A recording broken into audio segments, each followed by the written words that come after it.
દીકરીનો કરિયાવર, આ માંડ્યું છાંડ્યું ને ચાકડા ચંદરવા કોના સારું રાખી જાસ બેટા હીરબાઈ? બધુંય ઉતારીને તારા ઘર ભેળું કરી દે બાપ. ના બાપુ, ભીત્યું અળવી ન કરાય. અરે બેટા, હવે વળી મારે ભીત્યું અળવી શું ને ભરી શું? ઉતારી લે બાઈ, એકે એક ચીજ ઉતારી લે. મેથી એ નહીં જોયું જાય બેટા. મને એ માંડચાંડ કરનારી સાંભળશે અને ઠાલું મારું મન બળશે.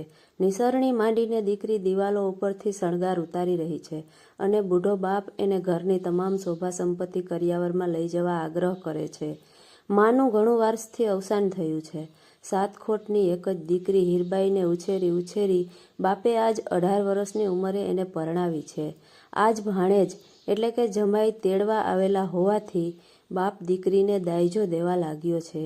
બેડા, ત્રાંબા કુંડીઓ, ડબરા, ગાદલાં, ગોદડાં, ધડકીઓ, તોરણ, ચાકડા ચંદરવા, સોના રૂપાના દાગીના, જે કાંઈ પિતાના ભર્યા ભાદરિયા ઘરમાં હતું તે તમામ પિતા દીકરીને આગ્રહ કરે છે.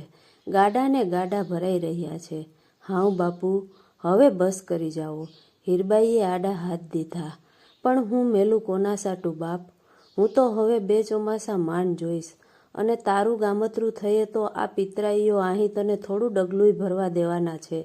દીકરી મોં છુપાવતી જાય છે, પાલવડે આંસુ લૂછતી જાય છે અને બાપુના ઘરના શણગાર ઉતારતી જાય છે. હીરબાઈ, ડોસો પોતાની પાઘડીને છેડે ચીથરામાં બાંધેલા વાઘનખ લઈને આવ્યો. આ લે બેટા, અમારો ભાણેજ થાય એને ગળે પહેરાવજે. મેં તો કંઈક વર્ષો થયા દીપડો મારીને કાઢી રાખેલા. તારો ભાઈ થાય એની ડોકે બાંધવાની આશાએ. પણ સૂરજે સાવજના નખ પહેરનારો નહીં સરજ્યો હોય. હશે. હવે પ્રભુ તારું મીઠું મોં કરાવે ત્યારે પહેરાવજે હો. માનો જણિયો ભાઈ એ વખતે હીરબાઈને સાંભળી આવ્યો. આજ ભોજાઈ વગર નણંદનું માથું ઓળી, મીંડલા ગૂંથી, 10 આંગળીએ ટાચકા ફૂટે એવા મીઠડા લઈ સાસરે વળાવનાર કોઈ ન મળે અને બાપનું ભાણું 10 વર્ષથી પોતે સાચવેલું તેનું જતન રાખનાર કોઈ ન રહ્યું. હીરબાઈએ એકાંતે આંસુ ઠાલવ્યા. 25 ગાડાની હેડીઓ ભરાઈ ને કરિયાવર તૈયાર થયો.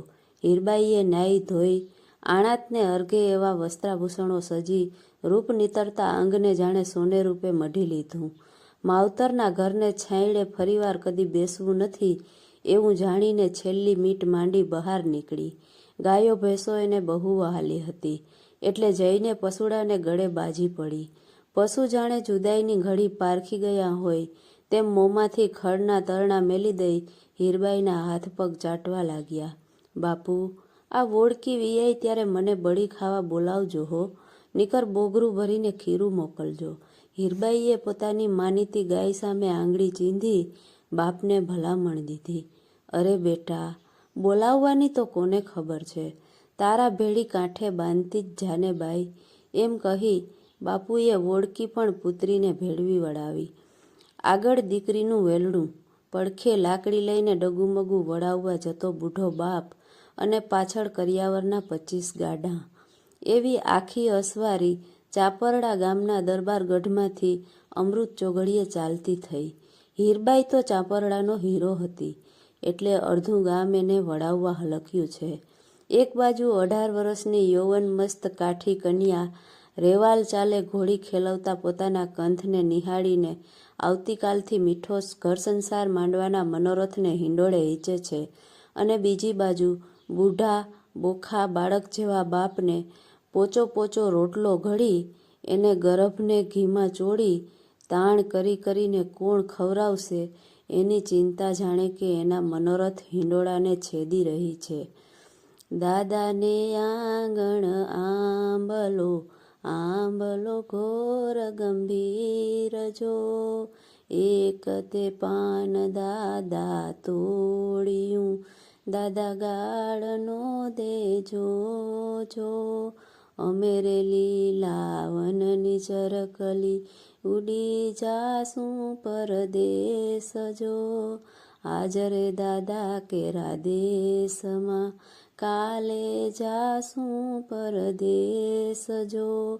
એમ કરતા આખી અસવારી ચોરે પહોંચી એટલે હીરબાઈનો કાકો અને તેના 2 જુવાન દીકરા ચોરેથી હેઠા ઉતર્યા. હીરબાઈએ જાણ્યું કે મળવા આવે તો મળીને બાપુની ભર ભલામણ પણ દઈ લઉં. એવી ઈચ્છાથી જમણે પડખે વેલડીના માફાનો પડદો ઊંચો કર્યો. આંખો ભીની હતી છતાં ઓશિયાળું હાસ્ય આણી એણે પોતાના કાકા પિતરાઈ ભાઈઓના છેટેથી ઓવારણા લીધા. કાકા, મારા બાપને સાચવ. એટલું વેણ પૂરું નથી થયું તો બંને જુવાનો બોલ્યા, ગાડા પાછા વાળો. કાં, શીત પાછા વળાવો છો? બુઢાએ પૂછ્યું. તું નિર્વંશ છો ડોસા. અમે કંઈ નિર્વંશ નથી. અમે કંઈ મરી નથી પરવાર્યા. તે આખો દરબારગઢ દીકરીના દાયજામાં ઠાલવી ને પારકે પાદર મોકલી રહ્યો છો. અરે ભાઈ, મારે એકનું એક પેટ. એને આજ માં નથી કે નથી ભાઈ. એને હું કરિયાવર પણ ન દઉં? અને હવે હું મુવે મારો ગરાસને દરબારગઢ તો તમારા જ છે ને? તું તો ઘણું લૂંટાવી દે, પણ અમે નાના ગીગલા નથી. પાછા વાળો ગાડા, નીકર કંઈક સાંભળશો. હીરબાઈએ આ દેખાવ નજરો નજર દીઠો. બુઢો બાપ બે હાથ જોડી કરગરે છે અને પિતરાઈઓ ડોળા ફાડી ડાંગો ઉગામે છે. દીકરીને રૂવાડે રૂવાડે ઝાડ લાગી ગઈ. માફાનો પડદો ઉછાળી, ઘૂમટો તાણી, ઠેકડો મારીને હીરબાઈ નીચે ઉતરી અને બાપુનો હાથ ઝાલીને કહ્યું, બસ બાપુ, પતી ગયું. હાલો પાછા વળો. ભાઈ ગાડા ખેડૂઓ, ગાડા તમામ પાછા વાળો. આજ સકન સારા નથી. પાછા સીધ વળશે. એવી હાક દેતો હીરબાઈનો વર ઘોડીને મોખરે હાંકી લાવ્યો. એનો પંજો એની તરવારની મૂઠ ઉપર પહોંચ્યો. કાઠી, હીરબાઈએ ઘૂમટો આડો કરીને હાથ ઊંચો કર્યો. કાઠી, આજ કજિયાનું વેળું નથી અને તું મૂંઝામાં. સૌ પાછા વળો. ગાડા પાછા વળ્યા. હીરબાઈ અડવાણે પગે ચાલીને ઘેર પાછી આવી. ડેલીમાં આવીને જોયું તો બાપ હજુ પાછળ દૂર ચાલ્યા આવે છે. ઘોડી પર બેઠેલ ધણી વિચારમાં પડી ગયો છે. એને જોઈને હીરબાઈ બોલી, કાઠી, તારે હૈયે ધરપત રાખ. તને સંતાપવો નથી. એમ કહી પોતાના હેમે મઢિયા ગળામાંથી ઝરમર કોટિયું, કાંઠલી, ચંદનહાર વગેરે દાગીના કાઢીને ધણીને આપતા બોલી, આ લે કાઠી, તું બીજું ઘર ગોતી લેજે અને મારી વાટ જોવી મેલી દેજે. કાં? કાં શું? હવે તો બાપને ઘેર દીકરો ન જન્મે ત્યાં સુધી મારે સંસાર વાસવો નથી. મારા બાપના ઘરમાં પિંગલે ભાઈ ન મળે એટલે જ ભરી બજારમાં જીવતર બગડે ને. હવે તો પારણામાં ભાઈને હિંચોડીને જ આવીશ. નીકર જીવતર ભરના જુહાર સમજજે. કાઠી, તું વાટ જોઈશ માં. તને રાજી ખુશીથી રજા છે. ઘર કરી લેજે. આ લે, આ ખર્ચી. આટલું કહી બાઈએ દાગીનાની અને રૂપિયાની પોટલી પોતાના ધણીના હાથમાં દીધી. કરિયાવરનો સામાન પાછો ઠલવાઈ ગયો. વળતા દિવસથી હીરબાઈએ બાપના ઘરમાં આખું ખાડું હતું તેમાંથી ડુંગરની ટૂંક તોડી નાખે એવી દેવના થંભ જેવા પગવાળી 3 આટાળા સિંગે શોભતી 5 જેટલા આવુવાળી 7 કુંડી ભેંસોને નોખી તારવી ગોવાળોને આજ્ઞા દીધી કે ભાઈઓ, આપણી સીમના ઊભા મોલમાં આ સાતેયને પહર ચારવા માંડો અને મારો બાપ કરું, ડીલે ક્યાંય માખી નામ ન બેસવા દેજો. ભરવાડોએ એ રીતે ભેંસોને સાચવવા માંડ્યા. ભેંસોના દૂધના ફગર ચડવા લાગ્યા. 2 જણ બદલાય ત્યારે દોવાઈ રહે એવા તો આવ ભરાતા થયા. એક ભેંસનું દૂધ બીજીને પવાય, બીજુંનું ત્રીજીને, ત્રીજીનું ચોથીને, અને એ રીતે છેક છઠ્ઠીનું દૂધ સાતમીને પીવરાવવા લાગી. છેવટે સાતમીના દૂધમાં સાકર, કેસર ને એલચી જાયફળ નાખી અંદર સળી ઊભી રહે એવો કઢો કરી સગી જનેતા જેમ પેટના બાળકને પીવાડે તેમ દીકરી બાપુને પીવડાવવા લાગી. બાપને તો એક હસવું ને બીજી હાણ જેવું થઈ પડ્યું. શર્મિંદો બનીને પિતા કન્યાની સામે કાલાવાલા કરે છે. ગગી બેટા, મને આ અવસ્થાએ કેસર ને આ કઢાતે કંઈ શોભે? અને તું મારી ધારણા મેલી દે બા. મહિનાનું તો માવઠું કહેવાય. કાંઈ બોલશો માં બાપુ? એટલું કહીને પુત્રી પિતાને દૂધના કાઢા પાવા લાગી. દીકરી હતી તે માતા બની ગઈ. 1 મહિનો, 2 મહિના ને 3 મહિના ત્યાં તો 60 વર્ષના ડોસાને જુવાનીના રંગ ફૂટવા લાગ્યા. કાયાનું અણુએ અણુ કિરણો કાઢતું થયું. ધોળા વાળને કાળપ ચડી. ઘોડે સવારી કરીને સવાર સાંજ બાપ સીમાડાની બહાર દોડતા હરણ સાથે હોડ કરવા લાગ્યો અને મોં માગ્યા મૂલ ચૂકવી ને દીકરીએ બાપને કાઠીની એક જુવાન કન્યાવેરે પરણાવ્યો. 1 વરસ અને 1 દીકરો, બીજું વરસ બીજો દીકરો, અને હીરની દોરીએ હિંચોળતી બહેનને હાલરડા ગાતી ભાયાતોએ સાંભળી. રાતને દિવસ બહેન તો પોતાના ભાઈઓને નવરાવવા ધોવરાવવામાં, ખવડાવવા પીવરાવવામાં ને એના બાળોતિયા સાફ કરવામાં તલ્લીન બની ગઈ છે.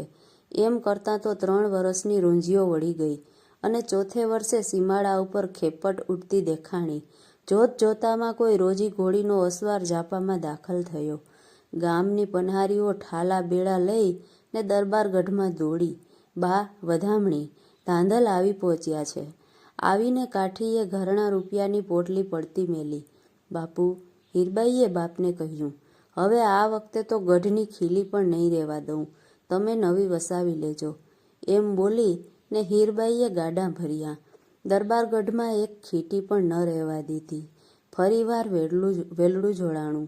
ગામ વળાવવા હલક્યું. ચોરો આવ્યો. માફાની ફળક ઊંચી થઈ. હીરબાઈએ ગલગોટાના ફૂલ જેવું ડોકું બહાર કાઢ્યું અને ચોરે પ્રેત જેવા નિર્જીવ બની બેઠેલા ભાયાતોને પડકારી સંભળાવ્યું, આવો કાકા અને ભાઈઓ, હવે ફરો આડા. નારે બેટા, અમે ક્યાં કંઈ કહીએ છીએ, શેના કહો? પારણે એકને સાટે 2 રમે છે અને હવે તો ગાડાની હેડિયું ગણ્યા જ કરજો. આ ઘટના જૂનાગઢ નજીક ચાપરડા ગામે બની છે. કાઠીનું નામ વાઘોવાળો અથવા ઉગોવાળો બોલાય છે. કોઈ વળી આ બનાવ આયરોમાં બન્યો હોવાનું કહે છે. મિત્રો, તમને આ સ્ટોરી કેવી લાગી તે કમેન્ટમાં જરૂરથી જણાવશો.